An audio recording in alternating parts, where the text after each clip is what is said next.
Caribbean सागर के बीच एक परिवार अपनी यॉट पर छुट्टियां मना रहा होता है। माँ जूलिया तैरने के लिए पानी में कूद जाती है। आराम करते समय उसे कुछ अजीब महसूस होता है, लेकिन क्योंकि आसपास कुछ दिखाई नहीं देता, वह सोचती है कि शायद उसका भ्रम होगा। कुछ सेकंड बाद वही अजीब एहसास फिर होता है। इस बार भी कुछ नजर नहीं आता, लेकिन अब वह घबरा जाती है और यॉट की तरफ तैरना शुरू करती है। तभी अचानक कोई उसकी टांग खींचने लगता है और वह मदद के लिए जोर जोर से चिल्लाने लगती है। उसकी बेटी कैसी हेडफोन लगाकर म्यूजिक सुन रही होती है, इसलिए उसे कुछ सुनाई नहीं देता। पति टॉम और बेटा बेन मछली पकड़ने में व्यस्त होते हैं। जूलिया पानी के ऊपर टिकने की कोशिश करती है, लेकिन मुंह में पानी जाने की वजह से चिल्लाना मुश्किल हो जाता है। थोड़ी देर बाद टॉम को एहसास होता है कि काफी देर से उसने जूलिया को नहीं देखा। वह यॉट पर उसे ढूंढता है और फिर अपनी पत्नी को खतरे में देख लेता है। वह बच्चों को बुलाता है, यॉट को उस तरफ ले जाता है और पानी में कूद जाता है। जल्दी से जूलिया तक पहुंचकर उसे संभालता है और यॉट की ओर तैरता है। बच्चे दोनों को ऊपर खींच लेते हैं। परिवार जूलिया को संभालता है, लेकिन जूलिया खुद को समझाती है कि शायद लहरों की वजह से ऐसा हुआ होगा।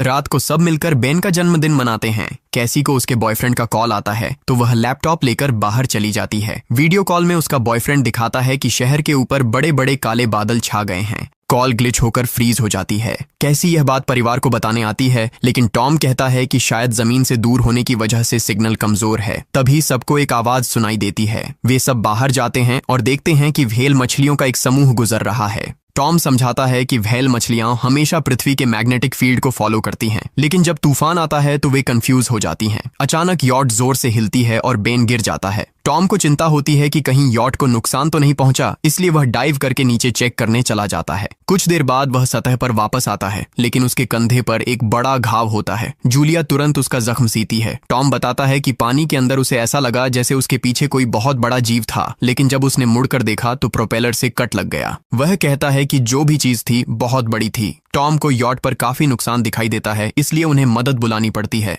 जूलिया बार बार रेडियो पर कोशिश करती है। कैसी फोन पर सिग्नल ढूंढती है, लेकिन कुछ भी काम नहीं करता। तभी कैसी को एक अजीब सा जीव दिखाई देता है और वह चिल्ला उठती है, लेकिन वह तो बस बेन होता है जो मास्क पहनकर मजाक कर रहा होता है। कुछ देर बाद यॉट पूरी तरह बंद हो जाती है और समुद्र के बीच में फंस जाती है। जूलिया रेडियो में एक आवाज सुनती है, लेकिन आवाज इतनी खराब होती है कि उसे कुछ समझ नहीं आता। टॉम परिवार को बताता है कि उनके पास सिर्फ 4 दिन का खाना पानी बचा है और अब उन्हें किसी मछली पकड़ने वाली नाव का इंतजार करना होगा। अचानक रडार पर कुछ डिटेक्ट होता है और परिवार को एक अजीब सी आवाज सुनाई देती है। सब दौड़कर बाहर आते हैं और हैरानी से देखते हैं कि कई सारे उल्कापिंड जमीन पर गिर रहे हैं। जहां जहां उल्कापिंड गिरते हैं वहां बड़े धमाके होते हैं। एक उल्कापिंड पानी में उनके पास गिरता है तो टॉम तुरंत यॉट को चलाने की कोशिश करता है। इंजन मुश्किल से चलता है, लेकिन तभी एक और उल्कापिंड उस इलाके को हिट करता है। परिवार डर के मारे एक दूसरे को कसकर पकड़ लेता है। तभी टॉम को समझ आता है कि जो आग के गोले गिर रहे हैं वे उल्कापिंड नहीं बल्कि सैटेलाइट्स हैं। उसी वक्त बेन देखता है कि यॉट से धुआं निकल रहा है। टॉम चेक करता है और कंफर्म होता है कि इंजन खराब हो गया है। हवा तेज होने लगती है तो फैमिली यॉट के अंदर छुप जाती है, बिना ये नोटिस किए कि कंपास बहुत तेजी से घूम रहा है। यॉट जोर जोर से हिलने लगती है। बेन फिर से गिर जाता है और इस बार उसे चोट भी लग जाती है। लहरें तेजी से यॉट से टकरा रही होती हैं। टॉम स्ट्रगल करके बाहर जाता है और लाइफ जैकेट्स लेकर आता है। तभी पावर चली जाती है। टॉम तुरंत पावर बॉक्स का बटन प्रेस करता है और लाइट वापस आ जाती है। उस वक्त बेन नोटिस करता है कि जूलिया की नाक से खून बह रहा है। जूलिया को चक्कर आने लगते हैं, जबकि कैसी सिंक पर जाकर उल्टी कर देती है। टॉम रेडियो ट्राई करता रहता है पर सिग्नल नहीं मिलता। अचानक एक तेज हाई पिच्ड नॉइज आती है और हवा और भी स्ट्रांग हो जाती है। जूलिया दरवाजे बंद करने की कोशिश करती है, पर एक हैच खुल जाता है और हवा खिड़कियां तोड़ने लगती है। टॉम एक फ्लेयर जलाता है और थोड़ी देर बाद अंधेरा छा जाता है। अगली सुबह फैमिली शॉक में उठती है कि वो स्टॉर्म से बच गए हैं, लेकिन यॉट आधी तबाह हो गई होती है। जब वो बाहर आते हैं तो देखते हैं कि समुद्र का पानी गायब हो गया है और यॉट अब जमीन पर अटकी है। सब ये देखकर शॉक में आ जाते हैं। कैसी सिग्नल चेक करती है पर नेटवर्क बिल्कुल डाउन होता है। बेन 2 मरे हुए केकड़ों से खेलने लगता है। टॉम कंपास चेक करता है और देखता है कि वो उल्टा हो गया है। ये आखिरी बार 7 लाख साल पहले हुआ था। कैसी को लगता है कि उसका बॉयफ्रेंड मर गया होगा और वो टूट जाती है। जब जूलिया उसे समझाने आती है तो कैसी उसे दूर कर देती है और छुपने चली जाती है। जूलिया और टॉम बची हुई सप्लाईज देखते हैं। बेन अपने बर्थडे बलून्स एक पत्थर से बांध देता है ताकि शायद कोई बचा हुआ सर्वाइवर देख ले। टॉम फिर रेडियो ट्राई करता है और इस बार एक आदमी से कनेक्शन हो जाता है। उसका नाम नाव होता है और वो एक सबमरीन का कैप्टन होता है। उसकी सबमरीन भी लैंड पर अटक गई है। वो कंफर्म करता है कि मैग्नेटिक पोल्स रिवर्स हो गए हैं, इसलिए ओशन पीछे हट गया है और जमीन डूब गई है। वो कहता है कि उसने अभी तक और सर्वाइवर्स नहीं देखे और कम्युनिकेशन सिस्टम सिस्टम्स बिल्कुल डाउन हो गए हैं। वो मजीद ये भी कहता है कि पोल्स फिर रिवर्स होंगे और शायद एक हफ्ते में समुंदर वापस आ जाएगा। वो फैमिली को वार्न करता है कि जितना हो सके ऊंची जगह चढ़ जाओ, क्योंकि जब पानी वापस आएगा तो वो बहुत खतरनाक होगा। वो बोलता है उसका पार्टनर क्रैश में मारा गया और सबमरीन में बस 3 लोगों की ही जगह है। जूलिया और टॉम उससे कहते हैं कि प्लीज हमारे बच्चों को बचा लो। वो उन्हें अपने कोऑर्डिनेट्स दे देता है। टॉम कैलकुलेट करता है कि सबमरीन तक पहुंचने में 2-3 दिन लगेंगे। वो फैमिली से कहता है आज रात अच्छे से आराम कर लो, कल सुबह हम निकलेंगे। अगली सुबह फैमिली सामान पैक कर रही होती है, तभी टॉम को पास में कुछ हिलता हुआ दिखता है। वो एक लंगड़ा आदमी होता है जिसके हाथ में हार्पून होती है और साथ में एक कुत्ता लगातार भौंक रहा होता है। टॉम उसके पास जाता है और उसे पानी की बोतल देता है, लेकिन वो आदमी कुछ ऐसी भाषा में बोलता है जो टॉम समझ नहीं पाता। पानी पीने के बाद वो अजनबी अचानक टॉम के सिर पर बोतल मारता है और चेहरे पर जोर का लात मार देता है। जूलिया डर के मारे भागती है, लेकिन तब तक देर हो चुकी होती है। वो आदमी टॉम के पेट में हार्पून घुसा चुका होता है। टॉम कुछ पल तक तड़पता है और फिर वो उसकी गर्दन भी काट देता है। फिर वो आदमी जूलिया के पीछे भागता है और उस पर हार्पून फेंकता है, जिससे उसके कंधे में चोट लग जाती है। जूलिया दर्द सहते हुए यॉट के अंदर भागती है और बच्चों को बोलती है कि छुप जाओ। वो दरवाजा लॉक कर देती है। कैसी और बेन सोफे के अंदर घुस जाते हैं। जूलिया उन्हें फ्लेयर गन पकड़ाती है और खुद एक चाकू लेकर बाथरूम में छुप जाती है।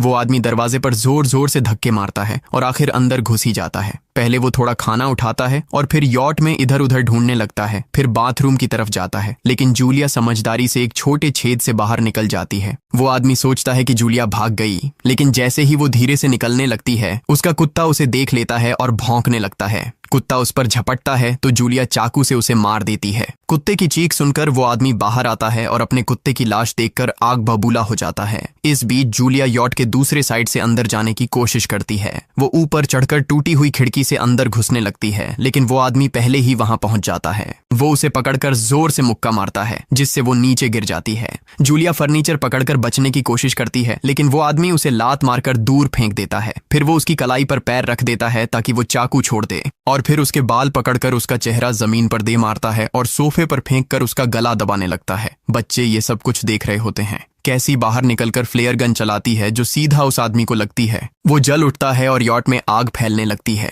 बच्चे तुरंत भाग जाते हैं, लेकिन जूलिया वापस आती है। वो उसे एक किक मारकर गिराती है, मैप और बैग उठाती है और वहां से भाग जाती है। बेन और कैसी अपने पापा के पास जाकर रोने लगते हैं। जूलिया भी उनके साथ बैठ जाती है और तीनों मिलकर आंसुओं के साथ टॉम को आखिरी अलविदा कहते हैं। तभी वो डरावना आदमी फिर यॉट से बाहर निकल आता है तो फैमिली फिर से भागने लगती है। कुछ ही देर में यॉट एक बड़े धमाके के साथ उड़ जाती है। थोड़ी दूर चलने के बाद वो लोग एक छोटे से झरने के पास रुकते हैं ताकि थोड़ा आराम कर सकें। कैसी सोचती है कि शायद वो पागल आदमी उनके पास गुब्बारे देखकर आया था। ये सुनकर बेन खुद को कसूरवार मानने लगता है। जूलिया उसे समझाती है कि इसमें उसकी कोई गलती नहीं थी और सबको आगे बढ़ने को कहती है, क्योंकि वो आदमी अभी भी उनके पीछे है। रास्ते में एक छोटे तालाब के पास बेन एक मरी हुई हैमरहेड शार्क देखकर हैरान रह जाता है। तभी जूलिया नोटिस करती है कि वो आदमी फिर उनके करीब पहुंचने वाला है। सब लोग दौड़ पड़ते हैं और एक रेत के टीले से नीचे गिर जाते हैं, जहां उन्हें जहरीला कचरा दिखाई देता है। फैमिली सावधानी से उसे पार करती है और लगता है कि उन्होंने उस आदमी से पीछा छुड़ा लिया है। चलते चलते उन्हें बड़े बड़े मरे हुए सी एनिमल्स और समुंदर के नीचे जमा हुआ सारा प्लास्टिक दिखने लगता है। बेन धीरे धीरे चलने लगता है तो जूलिया समझ जाती है कि वो डिहाइड्रेशन के करीब है। वो सबको रुकने को कहती है। जब वो पानी की बोतल देखती है तो उसे झटका लगता है। बोतल में पानी लगभग खत्म हो चुका होता है। कैसी को एहसास होता है कि शायद उसने बोतल ठीक से बंद नहीं की थी। जूलिया गुस्से में चिल्लाती है कि उसकी लापरवाही की वजह से पानी खत्म हो गया। कैसी जवाब देती है, क्या फर्क पड़ता है, वैसे भी हम बचने वाले नहीं हैं। दोनों के बीच लंबी बहस होती है, फिर भी फैमिली आगे चलती रहती है। कुछ देर बाद उन्हें एक क्रैश हुआ प्लेन मिलता है। अंदर कुछ हिलता डुलता देख सब डर जाते हैं, लेकिन वो सिर्फ कुछ पक्षी होते हैं। फैमिली तय करती है कि रात यहीं प्लेन के अंदर गुजारेंगे। वो थोड़ा सा स्नैक शेयर करते हैं और जूलिया को टॉम की जैकेट में एक फैमिली फोटो मिलती है, जिसे देखकर उसका दिल टूट जाता है। कैसी पूछती है, मॉम आप और डैड की लव स्टोरी क्या थी? जूलिया मुस्कुराकर बताती है, टॉम हॉस्पिटल में मेरा पेशेंट था। फिर एक दिन उसने फूल और एक प्यारी सी कविता देकर अपना प्यार जताया था। रात के बीच में कैसी प्लेन से बाहर जाती है। तभी वो डरावना आदमी उसे पीछे से पकड़ने की कोशिश करता है, लेकिन जूलिया अचानक पीछे से उस पर टूट पड़ती है और बार बार चाकू से वार करके उसे मार देती है। कैसी अपनी माँ को गले लगाकर शांत करती है। अगली सुबह उस आदमी की लाश पर कीड़े गुंड पड़े होते हैं।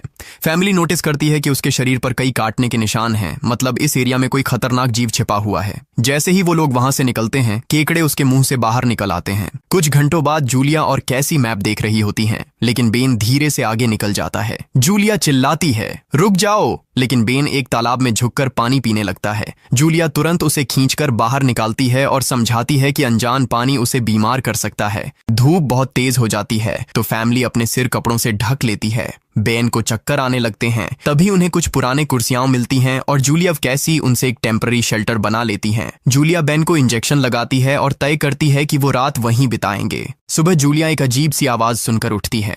बाहर जाकर देखती है तो क्रैब्स का एक बड़ा झुंड उनकी तरफ आ रहा होता है। वो तुरंत बच्चों को उठाती है और तीनों भागना शुरू कर देते हैं। भागते भागते उन्हें एक बड़ा कार्गो शिप दिखाई देता है। वहां 3 क्रू मेंबर्स जिंदा होते हैं। एक औरत उनकी मदद करना चाहती है लेकिन बाकी 2 आदमी मना कर देते हैं और तीनों फैमिली को बाहर छोड़कर कंटेनर लॉक कर लेते हैं। क्रैब्स पास आ जाते हैं। जूलिया बच्चों को कंटेनर के ऊपर चढ़ाती है। खुद जब चढ़ने लगती है तो क्रैब्स उसके पैर को जोर से काट लेते हैं। बच्चे उसे खींचकर ऊपर चढ़ाते हैं, नहीं तो वो नीचे गिर जाती। कंटेनर के एक छेद से आधे क्रैब्स अंदर घुस जाते हैं। क्रू मेंबर्स फायरिंग शुरू करते हैं लेकिन क्रैब्स उन पर हावी हो जाते हैं और दोनों को मार डालते हैं। आखिरी आदमी छत के होल तक पहुंचता है लेकिन क्रैब्स उसे भी नीचे खींच लेते हैं और वो भी मर जाता है। जूलिया अपने जख्म पर पट्टी बांधती है और बेहोश हो जाती है। कुछ देर बाद जब वो उठती है तो खुद को रेत के तूफान के बीच अकेली पाती है। वो घबराकर बच्चों को ढूंढने लगती है। एक मरी हुई औरत का हथियार उठाती है और जोर जोर से चिल्लाती है। कैसी उसकी आवाज सुनकर लौट आती है और बताती है कि वो और बेन मदद ढूंढने गए थे लेकिन कोई नहीं मिला। फिर दोनों बेन से मिलते हैं जिसे एक खुला कंटेनर मिलता है जहां वो तूफान खत्म होने तक रुक सकते हैं। जूलिया टॉम का लाइटर निकालती है और अपने जख्म को जलाकर बंद करती है जो बेहद दर्दनाक होता है। तूफान थमने के बाद उन्हें एक और कंटेनर मिलता है जिसमें बहुत सारी पानी की बोतलें होती हैं। बॉडीज चेक करते वक्त उन्हें एक रेडियो और एक गन भी मिलती है। जूलिया नाव से संपर्क करती है और बताती है कि मैप खो गया है। इस पर नाव बताता है कि उन पर आर्थ्रोपॉड्स ने हमला किया था, वो अब इसके जीव हैं जो ऑक्सीजन की वजह से पूरी तरह पागल हो चुके हैं।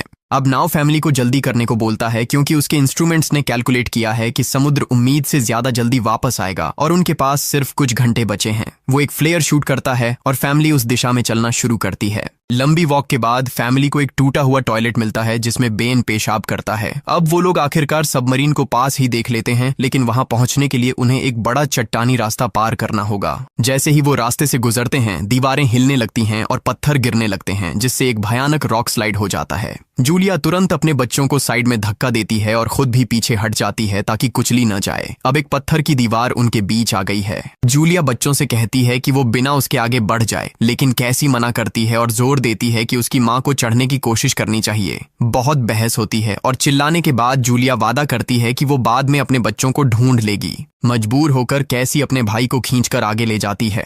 बच्चे चट्टानी रास्ता चढ़कर सबमरीन की तरफ भागते हैं लेकिन वहां पहुंचकर देखते हैं कि नाव बाहर खून में लथपथ पड़ा है। वो समझाता है कि उसके लिए सब खत्म हो गया है और अब बच्चे सबमरीन ले सकते हैं। ये सोचकर कि एक एक्स्ट्रा जगह होगी कैसी वापस अपनी मां को ढूंढने भागती है। तभी जूलिया केकड़ों को आता देखती है और वो फायरिंग शुरू कर देती है। कुछ केकड़ों को वो मार देती है लेकिन झुंड बहुत बड़ा होता है और सबसे लड़ना मुश्किल हो जाता है। उसी वक्त कैसी दीवार के ऊपर दिखाई देती है और हाथ आगे बढ़ाती है तो जूलिया अपने घायल पैर के बावजूद तेजी से चढ़ना शुरू करती है। कैसी की मदद से वो दूसरी तरफ पहुंच जाती है और दोनों साथ में सबमरीन की तरफ भागते हैं। बेन पहले से ही ऊपर खड़ा होता है और फायर खोल देता है ताकि केकड़े डिस्टर्ब रहें जब तक फैमिली ऊपर चढ़ जाए। केकड़े नाव के शरीर तक पहुंचते ही तुरंत उसे खाने लग जाते हैं। जूलिया गन उठाती है और फायरिंग जारी रखती है जब तक बच्चे अंदर चले जाएं। जब वो सुरक्षित हो जाते हैं जूलिया समझती है कि गोलियां खत्म हो गई हैं तो वो गन केकड़ों पर फेंक देती है और अपने बच्चों के साथ अंदर चली जाती है। फैमिली हैच को अच्छे से लॉक करती है और खिड़की से केकड़ों को सबमरीन के चारों तरफ देखती है। इसी वक्त समुद्र वापस आ जाता है तो तीनों तुरंत अपनी सीटों पर बैठकर बेल्ट पहन लेते हैं और एक दूसरे का हाथ पकड़ लेते हैं।